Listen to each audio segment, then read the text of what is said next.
Hello everyone, welcome back to the channel. Today we are diving into one of the most significant and fast-moving stories coming out of the war in Ukraine.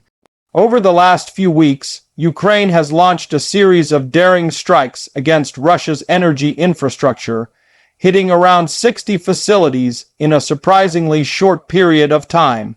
This wave of attacks has drawn worldwide attention, not only because of the scale, but also because of what it says about the changing nature of this conflict.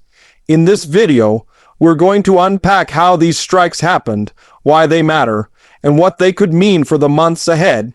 Ukraine's decision to go after Russian energy facilities is not something that came out of nowhere. For years, Russia has relied on energy exports as one of its most powerful tools of influence. Oil, gas, and electricity are not just commodities for Moscow. They're lifelines for the economy and a source of leverage over other nations. By targeting refineries, fuel depots, and other energy-related infrastructure, Ukraine is hitting directly at one of the pillars of Russia's strength. What makes these attacks particularly striking is the pace. 60 facilities in just weeks is not a minor disruption. It represents a sustained campaign designed to stress Russian logistics, finances, and even morale. Many analysts have noted that Ukraine has been expanding its ability to use drones and other long-range strike capabilities. These tools allow Kiev to hit targets deep inside Russia, far beyond the front lines of the battlefield. Every successful strike carries more than just physical damage. It sends a message. Ukraine is showing both its own citizens and the wider world that it can bring the fight into Russian territory. This is a dramatic shift from the early days of the war, when much of Ukraine's effort was about defending its cities and infrastructure. Now, Ukraine is able to project power outward, and the symbolism of that is huge. Russia, of course, is not sitting idle. Moscow has attempted to downplay the impact of these strikes, often claiming that damage was minimal or quickly repaired. But the sheer number of facilities hit tells a different story. Even if each individual strike only caused temporary problems, the cumulative effect is significant. Repairs take time, resources, and money, things Russia would prefer to direct toward its military effort. For ordinary Russians, these attacks also create a sense of vulnerability. When oil depots catch fire, when black smoke rises over cities far from the front, people are reminded that the war is not distant. It is not something happening only in Ukraine. It is something that can disrupt daily life in Russia itself. This psychological dimension cannot be underestimated. Another important element is how these strikes impact Russia's war machine. Tanks, trucks, and aircraft all depend on fuel. Disrupting refineries and depots means that the Russian military has to work harder to keep its forces supplied. It complicates logistics, forcing Moscow to reroute supplies or find alternative sources. That kind of strain can ripple across the battlefield, making it harder to sustain offensives or reinforce troops. Ukraine's growing ability to hit energy facilities also reflects how the war is evolving technologically. In the past, smaller nations would have struggled to strike so deeply inside a larger neighbor. But modern warfare, especially the rapid advancement of drone technology, is changing the game. Relatively low-cost drones can now travel long distances and deliver precision strikes on valuable targets. For Ukraine, which does not have the massive air force or missile arsenal that Russia does, this levels the playing field in some surprising ways. It's also worth noting the timing of this campaign. Winter is approaching, and energy is always at the center of discussions during cold months. By striking Russian facilities now, Ukraine might be aiming to put pressure on Russia's domestic energy supply and export capacity right when demand is at its highest. Disruptions during this period could have outsized consequences, both economically and socially. The international reaction has been carefully watched. Some Western partners have expressed concern that strikes deep inside Russia might escalate the conflict, while others see it as a legitimate response to Russia's relentless bombing of Ukrainian infrastructure. Remember, Ukraine has spent months enduring waves of missile and drone attacks targeting its power plants, heating facilities, and civilian energy grids. In that context, hitting back at Russia's own energy network can be seen as both retaliation and deterrence. This also opens up questions about Russia's air defenses. If dozens of energy sites have been struck, it suggests that Moscow's ability to protect critical infrastructure is not as strong as many believed. The Russian military spends heavily on air defense systems, but no system is perfect. The strikes reveal gaps that Ukraine is able to exploit, that in itself weakens Russia's image of invulnerability. For Ukraine, the narrative of being unstoppable is powerful. Morale is a crucial part of any war, and victories, especially those that capture the public imagination, are vital. Being able to say that 60 facilities were hit in just weeks creates a sense of momentum. It tells Ukrainians that their country is not only resisting, but actively taking the initiative. Looking ahead, the big question is whether this campaign will continue at the same pace. Will Ukraine keep up the pressure and expand the list of targets? Or will Russia find ways to harden its defenses and adapt? Historically, wars often become contests of adaptation, where each side learns and adjusts to the other's tactics. Another dimension is how these strikes influence Russia's relationships abroad.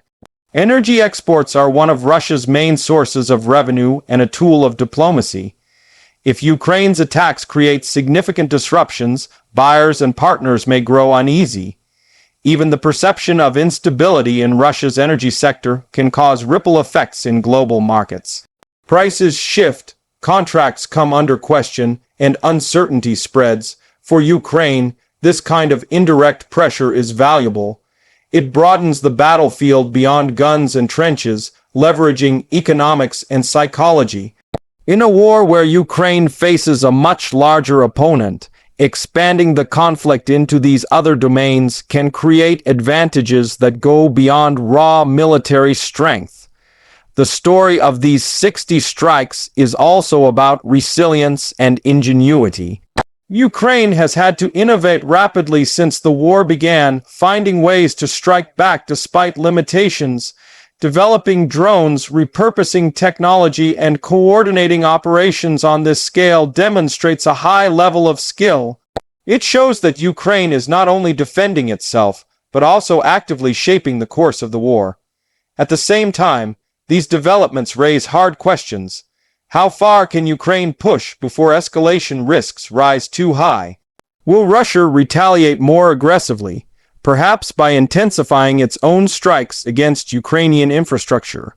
These are dilemmas faced not only by Kyiv, but also by its Western allies, who must decide how much support to provide and under what conditions. The humanitarian angle should not be forgotten either. Strikes on energy facilities, whether in Ukraine or Russia, inevitably affect civilians. Power outages, fuel shortages, and environmental damage from fires or spills can impact ordinary people who are not directly involved in the fighting. This underscores the tragic reality that wars of this scale touch lives far from the front lines. Yet, in the logic of warfare, energy is always a legitimate strategic target. It fuels armies, economies, and governments. Disabling it weakens an adversary's capacity to continue fighting. Ukraine's campaign against Russian energy sites is therefore not only symbolic but strategically grounded. In the weeks ahead, observers will be watching closely to see if Russia's energy output shows visible declines. Will refineries take longer to restart? Will exports dip? Will Russian troops experience supply issues at the front? These indicators will help reveal just how effective Ukraine's strikes have been. For Russia, the challenge will be defending a vast network of facilities spread across an enormous territory. It's one thing to protect a handful of key sites, but when dozens are being hit, the task becomes overwhelming. Deploying enough defenses everywhere is nearly impossible, and Ukraine seems determined to exploit that reality. The global context makes this story even more significant. Energy markets are already sensitive, and disruptions in Russia, one of the world's largest energy exporters, have consequences far beyond the battlefield.